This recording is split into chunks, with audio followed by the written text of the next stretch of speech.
नमस्ते दोस्तों, मेरे चैनल पूजा पाठ उपाय में आपका हृदय से बहुत बहुत स्वागत है। दोस्तों, आज बात करेंगे कि हम कैसे पता करें कि हमारे ऊपर दैवीय शक्ति है या नहीं। हम जिस देवी देवता की आराधना करते हैं उन तक हमारी पूजा स्वीकार हो रही है या नहीं हो रही है। आज मैं आपको कुछ ऐसे ही संकेत बताऊंगी जिससे कि आप स्वयं पता करेंगे कि आपके आराध्य आप पे प्रसन्न है या नहीं है।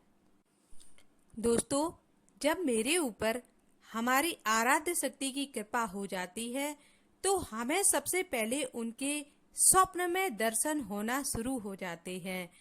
दर्शन आपको नित्य नहीं होंगे, दर्शन आपको यदा कदा कभी कभी होने शुरू हो जाते हैं। किसी किसी को तो एक या दो बार ही होते हैं, लेकिन कुछ ऐसे भी प्रिय भक्त होते हैं जिनको कई बार उनके आराध्य देव के दर्शन होने लगते हैं। लेकिन दर्शन की शुरुआत हमेशा स्वप्न से ही होती है। कभी कभी दोस्तों, जिनकी हम पूजा करते हैं, जैसे आप दुर्गा माता की पूजा करते हैं या शिव बाबा की पूजा करते हैं, जिस किसी की भी पूजा करते हैं, तो वो आपसे स्वप्न में बात भी करते हैं। कभी कभी आप उनसे जो कुछ पूछना चाहते हैं उसका आंसर वो आपको स्वप्न में दे जाते हैं। अगर आपके साथ भी ऐसा हो रहा है या हुआ है तो आप मानिए कि ईश्वर की कृपा आप पे हो चुकी है। दोस्तों, चैनल पर नए हैं तो चैनल को सब्सक्राइब कर लीजिएगा, घंटी का बटन जरूर दबा दीजिएगा और जो ऑल का ऑप्शन आ रहा है उसको जरूर सिलेक्ट कर लीजिएगा। उससे मैं जो भी वीडियो अपलोड करूंगी उसका नोटिफिकेशन आपके पास सबसे पहले पहुंचेगा।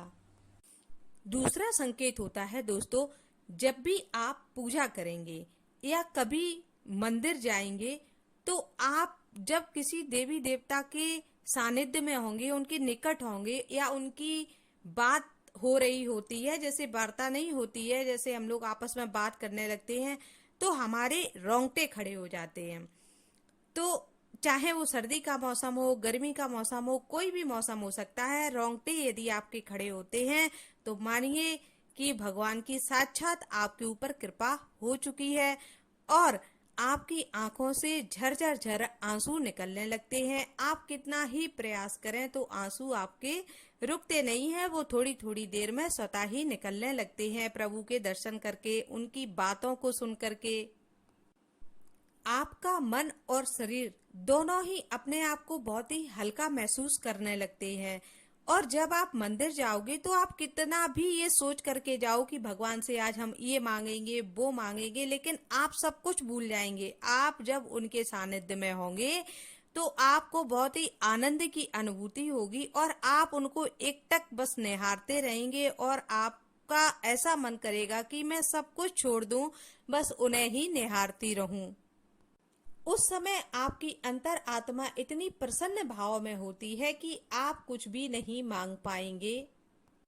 दोस्तों, जो घटनाएं भविष्य में होने वाली होती हैं, अच्छी या बुरी, ये दोनों प्रकार की हो सकती हैं, तो उनका आभास आपको पहले से ही होने लगता है या स्वप्न में आपको वो चीज पता चल जाती है जो आगे होनी होती है।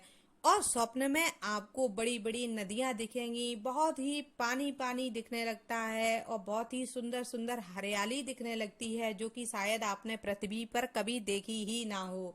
और सुंदर सुंदर महल, बड़े बड़े सुंदर मंदिर दिखते हैं और बहुत ही सुंदर सुंदर चीजें दिखना शुरू हो जाएं, तुलसी का पौधा दिखना शुरू हो जाए, तो ये मानिए कि प्रभु की बड़ी भारी कृपा आप पे हो चुकी है।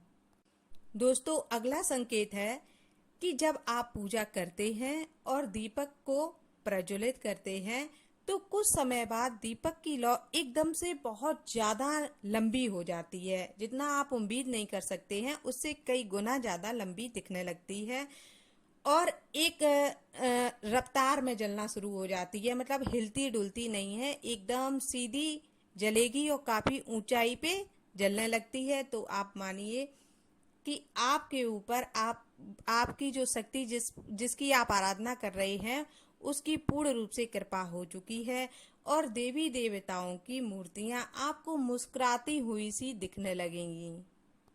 दोस्तों, अगला संकेत है कि जब देवीय कृपा होती है हमारे ऊपर तो हम झूठ बोलना स्वतः ही बंद कर देते हैं, मन ही नहीं करता है, जबान से झूठ निकलना ही बंद हो जाता है, आप ये मान के चलिए। और यदि आप किसी से खुश होकर या फिर आप किसी को दुखी होकर अगर कुछ कह देते हैं तो वो हमेशा सत्य होता है। माँ सरस्वती आपके कंठ में वास करने लगती हैं जब आपके ऊपर दिव्य कृपा हो जाती है।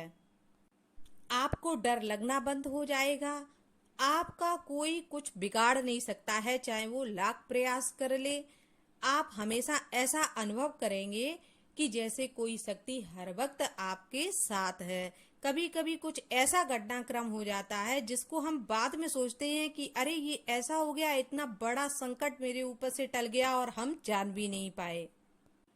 अगला संकेत है दोस्तों कि जिस पर भगवान की कृपा होती है, जो भगवान का कृपा पात्र होता है, उसको औरों से अधिक शक्तिशाली भगवान बना देते हैं, उसको और औरों से ज्यादा बुद्धिमान बना देते हैं।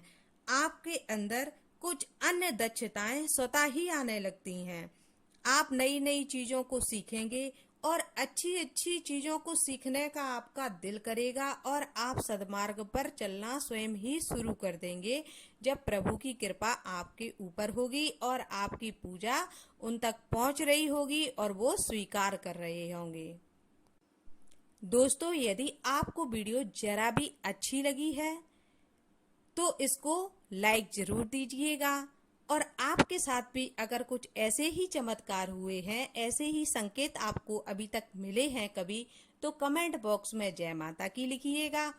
और ये बात हमेशा ध्यान रखिएगा कि अपना अनुभव किसी दूसरे के साथ कभी भी शेयर ना करें। यदि आपको स्वप्न में दर्शन होने लगे हैं तो ये कभी भी किसी को बताना नहीं चाहिए। और चैनल पर नए हैं तो चैनल को सब्सक्राइब कर लीजिएगा। ऐसी ही वीडियोज मैं डालती रहती हूँ तो उनको आप लगातार देखते रहिएगा। तो फिर मिलेंगे दोस्तों, तब तक के लिए जय माता की।